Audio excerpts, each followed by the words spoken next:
साथियों नमस्कार।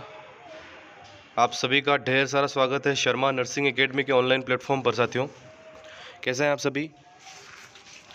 साथियों आज हम लोग कुछ जानकारियों पर डिस्कस करेंगे और साथ ही अब रोज़ लगभग शाम को हम लोग राजस्थान सीएचओ और एमपी सीएचओ के लिए कुछ क्वेश्चन डिस्कस करेंगे जो बहुत इम्पोर्टेंट है और लगभग हर सीएचओ के पेपर में ये कुछ कॉमन क्वेश्चंस जो होते हैं वो हम लोगों को याद होने चाहिए और इनको समझना बहुत आवश्यक है। साथियों राजस्थान सीएचओ की जो वैकेंसी है बहुत जल्द आने वाली है साथियों, तो तैयारी शुरू कर देनी चाहिए। जो भी साथी चैनल पर नए जुड़े हैं ज़्यादा से ज़्यादा इस चैनल को शेयर करें, सब्सक्राइब करें और अपने जो जूनियर्स हैं जैसे जिनका सिलेक्शन हो चुका है वो अपने जूनियर्स, अपने छोटे भाइयों को लिंक शेयर करें जिससे वो इस चैनल को ज़्यादा से ज़्यादा सब्सक्राइब करें।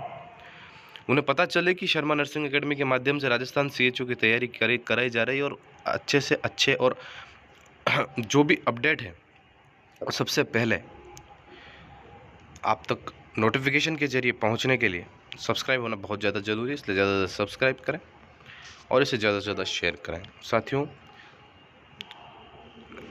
मुझे लगभग जो फ़ोन कॉल्स और मैसेजेस आ रहे थे कि क्या अब वेटिंग आएगी, क्योंकि मन में डाउट्स रहता है कि कुछ लोग वापस पॉइंटों से रहे हैं तो क्या वेटिंग आएगी। तो अभी इसको जो है साथियों अभी थोड़ा सा समय रुकना पड़ेगा। अभी कह नहीं सकते हैं कि वेटिंग अब आएगी या नहीं आएगी। तो साथियों थोड़ा सा मेरा निवेदन है कि आप थोड़ा सा संयम बनाए रखें। संभावना तो बन रही है, फिर देखते हैं राजस्थान सरकार क्या करती है। विश्वास बनाए रखिए, नियम में जो होगा वो अवश्य होगा।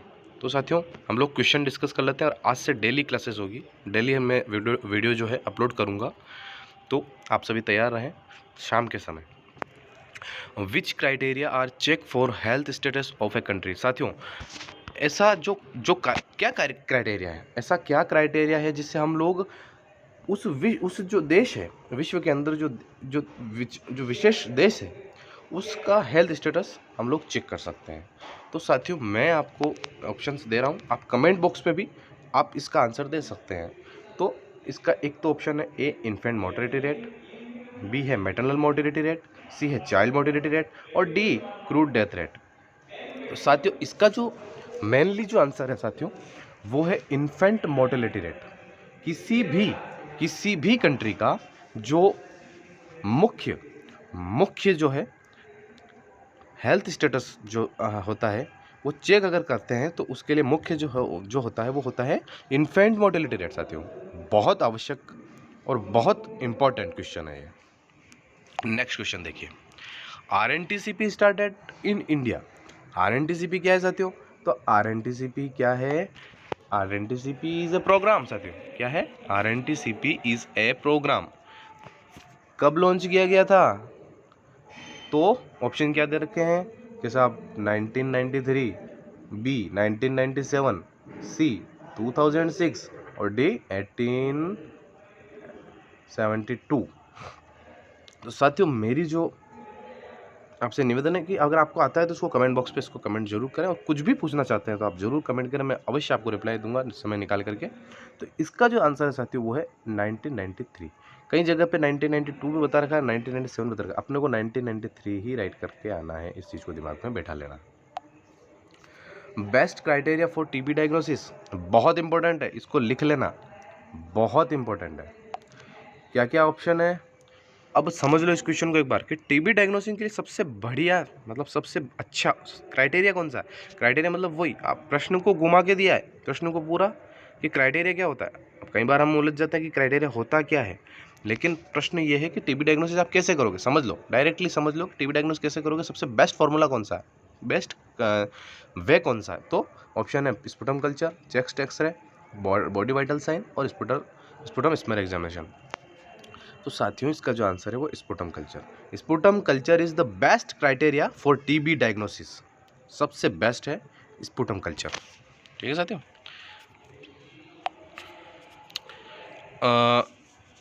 Next question.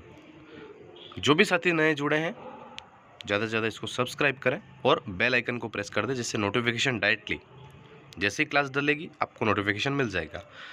Small pox eradicated in which year? Small pox एक बहुत घातक बीमारी थी साथियों, बहुत घातक। उसका जो खात्मा हुआ था, इरेडिकेशन हुआ था, वो कब हुआ था? तो 1977, 1980, 1992 और 2004। तो साथियों जो स्मॉल पॉक्स है वो इरेडिकेटेड, मतलब अब आप एक कन्फ्यूज हो रहे हो कि साहब इंडिया में और वर्ल्ड में बहुत सारी चीज़ें, अगर ऐसा क्वेश्चन आ जाए तो हम क्या करेंगे? तो आपको 1980 ही करना है। ठीक है कि भाई संपूर्ण जगह से कब हो गया था? जैसे आप संपूर्ण विश्व से तो 1980 में हो गया था, क्योंकि 1977 में अब प्रोसेस तो कब से शुरू हो गई थी? बहुत पहले से शुरू हो गई थी। तो हम लोगों को ऐसे क्वेश्चन आ जाए तो कंफ्यूज नहीं होना है, 1980 करके आ जाओ। ठीक है। ये जो क्वेश्चन है ये भी बहुत इंपॉर्टेंट है कि 8th day disease of newborn is called. Comment ऐसे करना कि राफेल की तरह उड़ा देना कमेंट बॉक्स को। 8th डे डिजीज बहुत इंपॉर्टेंट है, इसको इंपॉर्टेंट कर लो। 8th डे डिजीज, तो 8th डे डिजीज जो न्यूबॉर्न में होती है उसको किस नाम से जाना जाता है? तो ऑप्शन है कोलेरा, टीटेनस, पर्टोसिस और फिजियोलॉजिकल टोनिस। इसका जो आंसर है वो है टीटेनस। इसको 8th डे डिजीज बोलते हैं। क्या बोलते हैं? 8th day disease. Next question है immunity develop in child by breast milk is included in which type of immunity? जो इम्यूनिटी है वो डेवलप होती है बच्चे के अंदर, किसके द्वारा? ब्रेस्ट मिल्क के द्वारा। तो ब्रेस्ट मिल्क के द्वारा बच्चे को जो इम्यूनिटी प्रोवाइड हो रही है, जो ब्रेस्ट मिल्क माँ बच्चों को पिला रही है, उससे कौन सी इम्यूनिटी मिलेगी? ये किस टाइप की इम्यूनिटी है?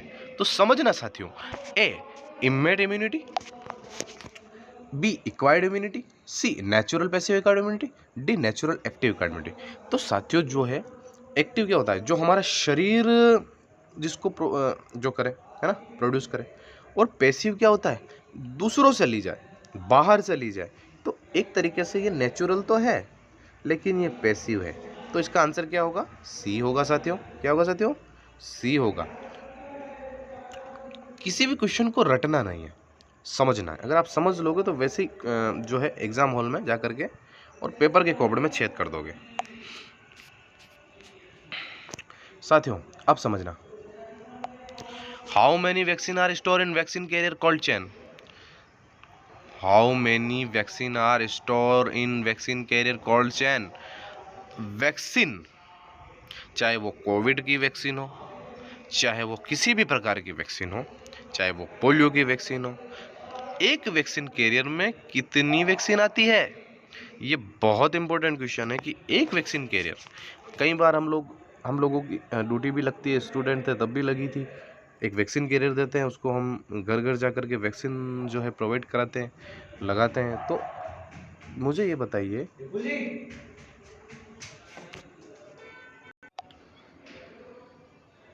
तो साथियों